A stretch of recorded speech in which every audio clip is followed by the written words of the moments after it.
इनसे जान का खतरा है तो ये हमला पहला कहाँ सोया हुआ था, कोई बताएगा? आप बुलडोजर क्यों चलवाएंगे?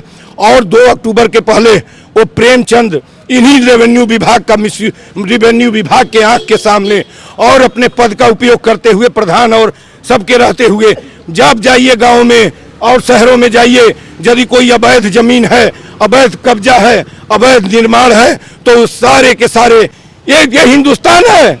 जमीनों को लेके दखल और क्राइम की हत्या पर हत्या प्रदेश में, पूरे प्रदेश में हो रही है। अमनुष्यता का काम करेंगे हिंदुस्तान के अंदर। अब जात का जहर इतना बो देंगे कि वहां नफरत होगा। 2 बच्चे उधर रो रहे हैं, 4 बच्चे इधर रो रहे हैं। आज संरक्षण देने का वक्त है उन बच्चों को। कलेक्टर साहब और कप्तान साहब संरक्षण दे। और आइयो, गाँव में प्रधान केवल जमीन की दलाली करता है, कमीशन खाता है, सारा विकास का पैसा खाने के लिए प्रधान बना है। इन सबों ने गाँव की सूरत नहीं छोड़ी है।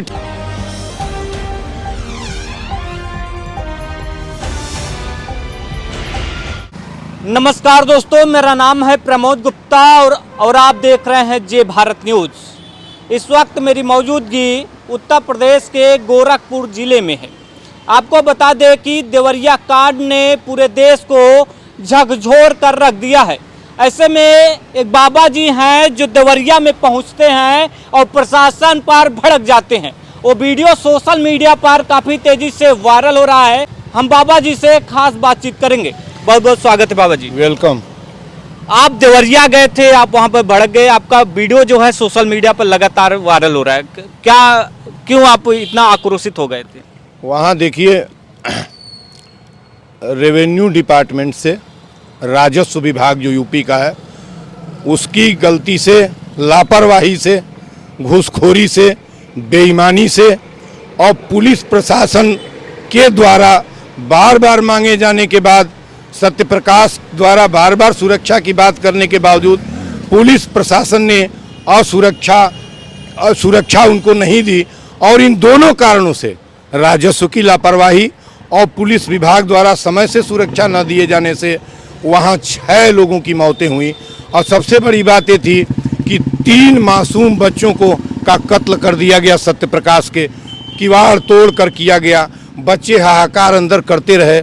अमनुष्यता का जंग होता रहा। अमनुष्यता नंगा नाच खेल रही थी उस गांव के अंदर। भड़कने का विषय नहीं है। मैं क्यों न भड़कूं, मैं किस बात के लिए न भड़कूं, और ये नंगा नाच क्यों हो रहा था, ये भड़कने का विषय है। आप रेवेन्यू बोर्ड, ये रेवेन्यू विभाग कहाँ सोया था? यदि समय से जरीब गिरा दिया होता उस जमीनों के ऊपर, तो क्या ये नंगा नाच होता? क्या ये क्रूर हत्या होती उस देवरिया के अंदर? क्या मासूम हिंदुस्तान 3 मारे जाते? क्या पता दूसरा गांधी बच गया होता? दूसरा गांधी वहीं मारा गया। 2 अक्टूबर को गांधी का जन्मदिन था। 2 अक्टूबर को गांधी मारा गया था। ये हिंदुस्तान है। जमीनों को लेके दखल और क्राइम की हत्या पर हत्या प्रदेश में, पूरे प्रदेश में हो रही है। जमीन आज हत्या का कारण बन चुका है।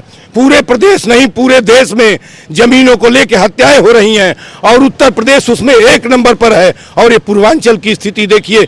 और मैं बार बार कहता हूं कि केवल इन 2 ही को न देखिए, इसके जड़ में जाइए। इसके जड़ में क्रिमिनलाइज्ड पॉलिटिकल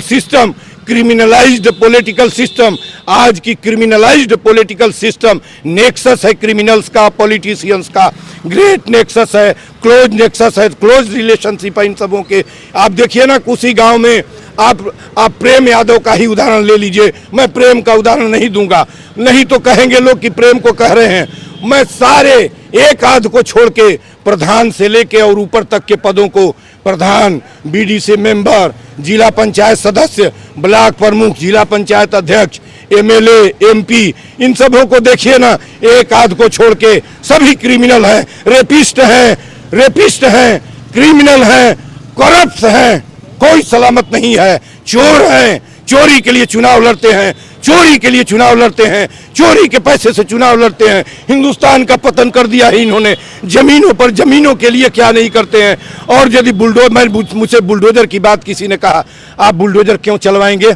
और 2 अक्टूबर के पहले वो प्रेमचंद इन्हीं रेवेन्यू विभाग के आंख के सामने और अपने पद का उपयोग करते हुए प्रधान और सबके रहते हुए जब जाइए गाँव में और शहरों में जाइए, यदि कोई अवैध जमीन है, अवैध कब्जा है, अवैध निर्माण है, तो उस सारे के सारे 90% या तो किसी पॉलिटिशियंस का है, किसी क्रिमिनल का है, किसी गुंडे का है, किसी अपराधी का है, और किसका है, रिलीजियस ट्रस्ट का है।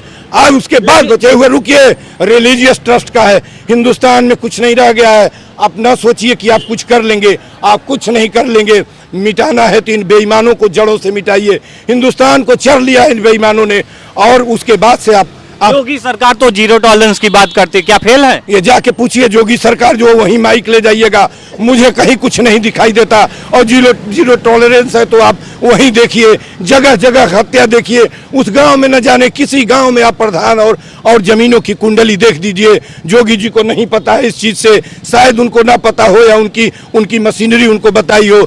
गांव में प्रधान केवल जमीन की दलाली करता है, कमीशन खाता है, सारा विकास का पैसा खाने के लिए प्रधान बना है। इन सबों ने गांव की सूरत नहीं छोड़ी है ठीक से। ये लुटेरे हैं, ये क्या नहीं है। इनको मैं कौन सी शब्दावली इनके लिए दे दूं? कोई सम्मान का शब्द इनके लिए नहीं है। देवरिया कांड में ब्राह्मण वर्सेज यादव हो रहा है, लोग आ रहे हैं राजनीति की रोटियां सेकने के चक्कर में, क्या कहना चाहेंगे? ये बेईमान कौन सेकता है पता है आपको? जो 90% किसान और मजदूर है, काम करने वाला है, सवेरे कुदाल उठाता है, कहीं मजदूरी करने 8 बजे किसी के घर पहुंचता है, और जब वो शाम के घर आता है तो उसके फेफड़े पस्त हो जाते हैं, उसकी अतड़ियाँ खत्म हो जाती हैं, अधमरा हो जाता है और वो मर जाता है। वो जानता ही नहीं हिंदू, वो जानता ही नहीं यादव और ब्राह्मण क्या है। सभी एक साथ मिल के रहते हैं। ये कौन कर रहा है? ये नेता कर रहे हैं। ये नेता कर रहे हैं इस हिंदुस्तान के, जो हिंदुस्तान की सत्ता पर कब्जा करना चाहते हैं। और देवरिया में 2 पार्टियां, भारतीय जनता पार्टी और समाजवादी पार्टी, अब आग में घी झोंकने का काम कर रही है। और बता के मैं आया था वहाँ पूरे प्रशासन को बता के आया हूँ कि यदि यादव और ब्राह्मण हुआ तो देवरिया के खेत में चल के वह आंदोलन करूंगा, जो इनकी जातिवाद को जमीन में मिटा दूंगा। नहीं चलने दूंगा ब्राह्मण यादव। अब मनुष्यता का गेम खेलेंगे आप, अब मनुष्यता का काम करेंगे हिंदुस्तान के अंदर। अब जात का जहर इतना बो देंगे कि वहां नफरत होगा। 2 बच्चे उधर रो रहे हैं, 4 बच्चे इधर रो रहे हैं। आज संरक्षण देने का वक्त है उन बच्चों को। कलेक्टर साहब और कप्तान साहब संरक्षण दे, ऑनरेबल सीएम साहब संरक्षण दे, बुलडोजर की बात सुने, छोड़ दें। और जो जातिवाद का करता है, मैं तो कहता हूं कि भाजपा और समाजवादी पार्टी के नेताओं को उस गांव में घुसने न दो, नहीं तो ये आग लगा के छोड़ेंगे। ये बेईमान पहले दिन से ही जातिवाद का आग लगाने पर तुले हैं। लेकिन मैं नहीं चलने दूंगा। मैं आपको चैनल को बता दूं, आप करा दीजिए, मैं इसी समय चलूंगा और वहां के खेत में बैठूंगा, दुनिया को बताऊंगा कि ये वो देवरिया देवनगरी है, वो देवराया बाबा की नगरी है। और वहां आप जो है जात का नफरत बोएंगे। और किस बात के लिए तुम बोना चाहते हो? लोग नहीं बोने देना चाहते, लोग नहीं चाहते ये नफरत। ये बेईमान नफरत बोने की कोशिश कर रहे हैं। इस तरह के सवाल मुझसे न करिए। मैं नहीं चलने दूंगा जातिवाद को, मैं नहीं यादव ब्राह्मण होने दूंगा। आप जातिवाद नहीं चलने देंगे? अगर ऐसा हुआ तो आप वहाँ खेतों में बैठेंगे धरने पर? जी बैठूंगा, अब शीघ्र ही 1 आध दिन में बैठूंगा।